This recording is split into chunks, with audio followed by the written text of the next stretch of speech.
ఫైనల్గా మన boss hit కొట్టాడా లేదా అన్నది ఈ వీడియో చివరి వరకు చూడండి. Hi friends, welcome back to our channel. నేను మీ విజయ్. నేనైతే నిన్న నైట్ మనశంకర వరప్రసాద్ గారు సినిమా ప్రీమియర్ షో అయితే చూశాను. ఈ సినిమా ఎలా ఉంది, మన బాస్ హిట్ కొట్టాడా లేదా అన్నది తెలుసుకుందాం. వీడియో చివరి వరకు చూడండి. ఇక కథ విషయానికి వస్తే, వైఫ్ అండ్ హస్బెండ్ చిన్న సమస్యలతో విడిపోతారు, మళ్ళీ ఒక ఇష్యూ వల్ల మళ్ళీ కలుస్తారు. ఇది రెగ్యులర్ ఫార్మాట్, ఇది మన అందరికీ తెలిసిందే. కథ చాలా పాతది అయినా మనల్ని సినిమా మొత్తం చాలా ఎంటర్టైన్ చేస్తుంది. చిరంజీవి గారు నాకు తెలిసి నిజమైన కంబ్యాక్ సినిమా అంటే మనశంకర వరప్రసాద్ గారే. అనిల్ రావిపూడి గారు ఆడియన్స్కి ఎలా సినిమా తీస్తే సక్సెస్ అవుతారో అది బాగా తెలిసిన వ్యక్తి. సో తన వేలో తనల్ని ఎవరు రొట్టపూడి రొటీన్ స్టోరీ ఎలా ఏమనుకున్నా కానీ జనాల్ని మాత్రం 100% ఎంటర్టైన్ చేయడంలో సక్సెస్ అయితే పొందాడు. ఇక ఫస్ట్ హాఫ్ విషయానికి వస్తే, సినిమా చాలా స్లోగా స్టార్ట్ అవుతుంది. చిరంజీవి గారి ఇంట్రడక్షన్ కూడా చాలా సింపుల్గా ఉంటుంది. చిరంజీవి గారి కామెడీ టైమింగ్, సినిమాలో ఫస్ట్ హాఫ్లో వచ్చే పాటలు చాలా చాలా బాగుంటాయి. కానీ ఫస్ట్ హాఫ్ అయితే నాకైతే కొంచెం అంత ఎగ్జైట్ అయితే అనిపించలేదు, ఏదో చాలా స్లోగా అనిపించింది. కానీ సెకండ్ హాఫ్ స్టార్ట్ అయిన తర్వాత సినిమా కొంచెం కొంచెం ఫాస్ట్గా వెళ్తుంది.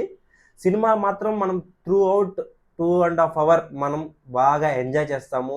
రొటీన్ స్టోరీ అయినా కూడా మనం చాలా బాగా ఎంజాయ్ చేస్తాం. చిరంజీవి గారి సినిమాల్లో ఉండాల్సిన అన్ని లక్షణాలు ఈ సినిమాలో ఉన్నాయి. కామెడీ, పాటలు, ఫైట్స్. కమర్షియల్ సినిమాలో ఏవైతే ఉండాలో ఈ సినిమాలో అన్నీ ఉన్నాయి.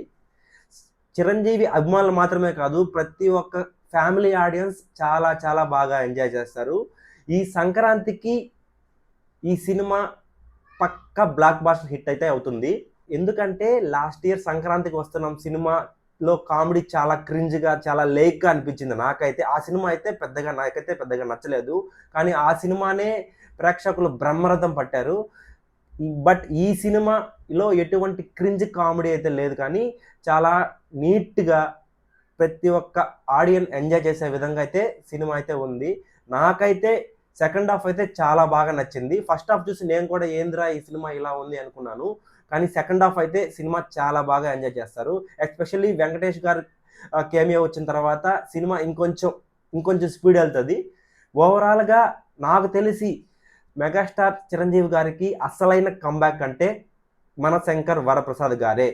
ఇంతకు ముందు తీసిన ఖైదీ నెంబర్ 786 కానీ, వాల్తేరు వీరయ్య, ఆచార్య, ఈ సినిమాలో అంతా ఆయన యాక్టింగ్ ఏదో ఆర్టిఫిషియల్గా అయితే నాకైతే అనిపించింది. ఈ సినిమాలో అనిల్ రావిపూడి గారు మన చిరంజీవి గారిని ఆడియన్స్ ఎలా అయితే చూడాలనుకుంటున్నారో అలాగైతే చూపించారు. మేకప్ విషయంలో కూడా చాలా చాలా జాగ్రత్త పడ్డారు. ఓవరాల్గా ఈ సంక్రాంతికి ప్రతి ఒక్క ఫ్యామిలీ ఆడియన్స్ చూడదగ్గ సినిమా మనశంకర్ వరప్రసాద్ గారు.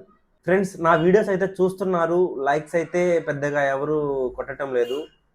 సో దయచేసి మీరు లైక్ చేయండి, మన ఛానల్ని సబ్స్క్రైబ్ చేయండి, మన వీడియోని మరింత మందికి షేర్ చేయండి. Thank you, love you all.